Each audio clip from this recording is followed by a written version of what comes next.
Hello friends, welcome to Indian சமையல். இப்போ நீங்கள் பார்க்குறது இன்றைக்கி மார்னிங் பிரேக்ஃபாஸ்ட் லஞ்ச் ரெடி பண்ண வீடியோ தாங்க. பிரேக்ஃபாஸ்ட்டுக்கு எப்பவும் போல் கோதுமை தோசை வச்சாச்சு. அதுக்கப்புறம் பார்த்திங்கன்னா சாம்பார் இன்றைக்கி வச்சேன். அதுக்கு பிறகு ரைஸ் வச்சு சவு பொரியல் தான் வச்சேன். சாம்பாருக்கு ஆல்ரெடி பருப்பு வேக வச்சுட்டேன்.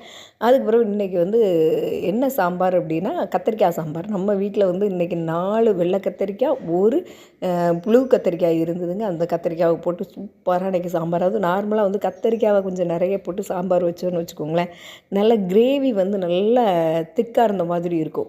நல்லாவும் இருக்கும். அந்த சாம்பார் ஒரு டேஸ்ட்டே உண்மையிலே ரொம்ப நல்லாயிருக்கும். எனக்கு ரொம்ப பிடிக்கும். இந்த வெள்ளை கத்திரிக்காய் உண்மையிலே டேஸ்ட்டும் ரொம்ப நல்லது. காரல் இருக்காது, ரொம்ப டேஸ்ட்டாக இருக்கும். அதை போட்டு இன்றைக்கி சூப்பராக சாம்பார் வச்சாச்சு. அதுக்கப்புறம் சவு அதுக்கப்புறம் சிறுபருப்பு போட்டு சூப்பராக சவு பொரியலும் வச்சாச்சு. கோதுமை தோசையை வச்சு சாம்பார் வச்சு இன்றைக்கி பிரேக்ஃபாஸ்ட் லஞ்ச் எல்லாத்தையுமே சூப்பராக முடிச்சிட்டோங்க.